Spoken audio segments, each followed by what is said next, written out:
آج ہم ایک ایسے فیصلہ کن اور پرآشوب دورہائے پر کھڑے ہیں جہاں خاموشی کو مصلحت سمجھنا تاریخ کے ساتھ بدترین خیانت ہے اور بول اٹھنا وقت کی اشد پکار ہے۔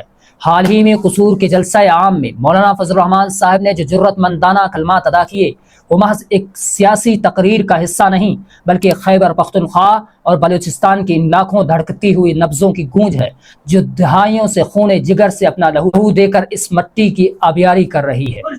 مولانا کا وہ بنیادی اور گوجدار سوال کہ تم کس چیز کی تنخواہ لے رہے ہو، تم کس چیز کے محافظ ہو؟ تنخواہ آپ لیتے ہو اور ہم سے کہتے ہو لشکر بناؤ، ہم کیوں شہید ہوں؟ یہ جملہ پاکستان کی عمرانی معاہدے ایسا نوحہ ہے جس کا جواب ہر صاحب اقدار پر لازم ہے۔ ریاست کا مفہومی تحفظ ہے۔ ایک عام شہری ریاست کو اپنے خون پسینے کی کمائی سے ٹیکس دیتا ہے صرف اس یقین اور خواب پر کہ ریاست اس کی جان، مال اور عزت کے ضامن ہو۔ جب ریاست اپنے شہریوں کو یہ کہے کہ لشکر بناؤ یا دفاع خود کرو تو اس کا صاف مطلب یہ ہے کہ ریاست اپنے وجود کے بنیادی مقصد سے دستبردار ہے۔ سوال یہ نہیں کہ کوئی ادارہ قابل احترام ہے یا نہیں، سوال یہ ہے کہ جو ذمہ داری آئین پاکستان نے ریاست کے اداروں کو سپرد کی تھی اس کا عملی ظہور کہاں ہے؟ کیا ہم اس لیے آزاد ہوئے تھے کہ اپنے ہی وطن میں اپنی حفاظت کے لیے نجی لشکر کھڑے کریں اور مائیں اپنے جوان بیٹوں کی لاشیں اٹھاتی رہیں؟ جب ریاست کے پاس دنیا کے جدید ترین ہتھیار، پیشہ ورانہ تربیت یافتہ فورسز اور قومی وسائل موجود ہے تو پھر عوام کو گوشت کے لوتھڑوں کی طرح دہشت گردی کی بھیٹ چڑھانے کا جواز کیا ہے؟ خیبر پختونخوا کی وہ مائیں جن کے لخت جگر آج بھی مٹی کے نظر ہو رہے ہیں، بلوچستان کے وہ جوان جو خوف کے سامنے جینے پر مجبور ہیں، وہ سب آج سوال کر رہے ہیں کہ آخر یہ بے یقینی کب تک؟ دہائیوں پر محیط جنگیں، بے پناہ قربانیاں اور لاتعداد آپریشنز کے باوجود اگر امن کا صورت طلوع نہیں ہوا تو اس کے پیچھے کن قوتوں کی نااہلی یا کن حکمت عملیوں کی ناکامی کار فرما ہے؟ ایک سیاستدان کا کام بندوق اٹھانا نہیں ہے بلکہ پارلیمان کی بالادستی کے ذریعے ان پالیسیوں کی اصلاح کرنا ہے جن کی وجہ سے آج پورا ملک عظیم تحفظ کی آگ میں جل رہا ہے۔ مولانا فضل الرحمان نے اس کرب کو زبان دی ہے جسے برسوں سے ایک خاص بیانیے کے ذریعے دبانے کی کوشش کی جا رہی تھی۔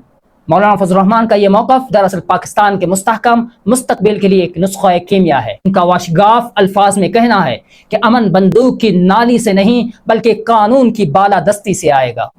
جب تک فیصلے بند کمروں میں ہوں، جب تک سیاستدان اپنی آئینی حدود سے باہر قدم رکھیں گے اور جب تک ریاست اور عوام کے درمیان اعتماد کا رشتہ کمزور رہے گا تب تک پائیدار امن ایک سراب ہی رہے گا۔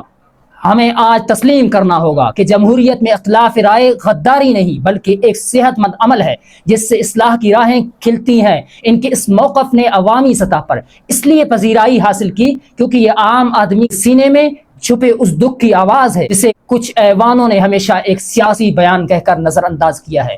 مگر یاد رکھیے گا جب عوام کے جذبات کو مسلسل کچلا جاتا ہے تو وہ سوالات بن کر ابھرتے ہیں جو ہر طاقتور سے جواب مانگتے ہیں۔ آخر میں یہ مطالبہ کسی ایک گروہ، کسی ایک سیاسی جماعت یا کسی ایک خطے کا نہیں بلکہ ہر محب وطن پاکستان کا ہے۔ ہم ایک ایسا پاکستان دیکھنا چاہتے ہیں جہاں ریاست اپنی آئینی حدود کے اندر رہ کر کے کام کرے، جہاں آئین کو صرف کتاب کا حصہ نہیں بلکہ ملک کے سب سے بڑی طاقت سمجھا جائے، جہاں طاقت کا مرکز عوام کی رائے ہو نہ کہ کوئی اور ادارہ۔